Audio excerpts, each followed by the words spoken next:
மாதா மரகத ஷியாமலா மாதங்கி மதசாலினி குர்யாத் கட்டாட்சம் கல்யாணி கதம் பவன வாசினி.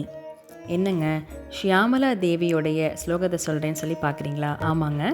இன்றைக்கி நம்ம டிஸ்கஸ் பண்ண போகிறது ஷியாமலா நவராத்திரியை பற்றியும் ஷியாமலா தேவியை பற்றியும் தான் நம்ம தெரிஞ்சுக்க போகிறோம். அறிவும் ஆன்மீக நாமம் அன்பர்களுக்கு என்னுடைய பணிவான நமஸ்காரம். வாங்க பதிவுக்குள்ளே போகலாம். ஒரு வருடத்தில் மொத்தம் 4 நவராத்திரிகள் வரும்.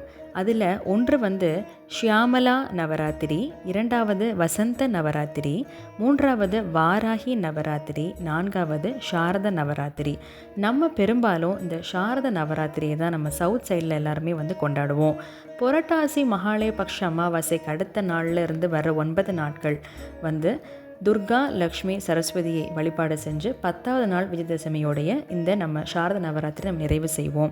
ஆனால் தை மாத அமாவாசைக்கு அடுத்த நாளிலிருந்து வர 9 நாட்கள் நம்ம கொண்டாடுவது ஷியாமலா நவராத்திரி. இதை குப்த நவராத்திரி அப்படின்னு சொல்லுவாங்க. சரி, யார் இந்த ஷியாமலா தேவி? அவங்கள பற்றி நம்ம சிறு குறிப்போவதை தெரிஞ்சுக்கலாம். ஷியாமலா தேவி அப்படிங்கிறவங்க மதங்க முனிவருடைய மகள். இவங்களோட நிறம் பார்த்திங்க அப்படின்னா நீலம் கலந்த பச்சை நிறத்தோட அம்பாள் காட்சி தர்றாங்க. அம்பாளுடைய கையில் எப்பொழுதுமே வீணையும் கிளியும் இருக்கும்.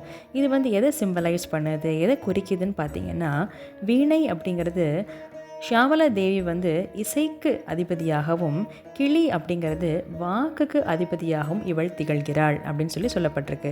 அதனால் இவளை வழிபாடு செய்கிறது மூலமாக நமக்கு கலைகள் எதுவுமே நமக்கு ரொம்ப சித்தமாகும் அப்படின்னு சொல்லியும், அதே மாதிரி குழந்தைங்க நல்லா பேசுகிறதுக்கு, வாக்கு சித்தி கிடைக்கிறதுக்குமே இவளோட வழிபாடு ரொம்ப முக்கியம் அப்படின்னு சொல்லியும் சொல்லப்பட்டிருக்கு. லலிதா தேவியுடைய அரசபையில் இவள் ஆலோசனை தலைமை அமைச்சராக திகழ்கிறாள்.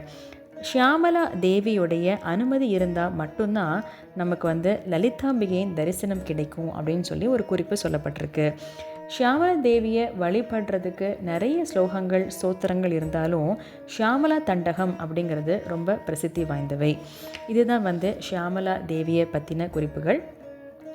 இன்று தை அமாவாசை, நாளிலிருந்து வர்ற 9 நாட்கள் ஷியாமலா நவராத்திரி. ஷியாமலா தேவியை வழிபாடு செய்யுங்கள். அவளுடைய அருளை நாம் அனைவரும் சேர்ந்து பெறுவோம். மேலும் மற்றொரு பதிவில் உங்களை சந்திக்கிறேன். அதுவரை நன்றி, வணக்கம்.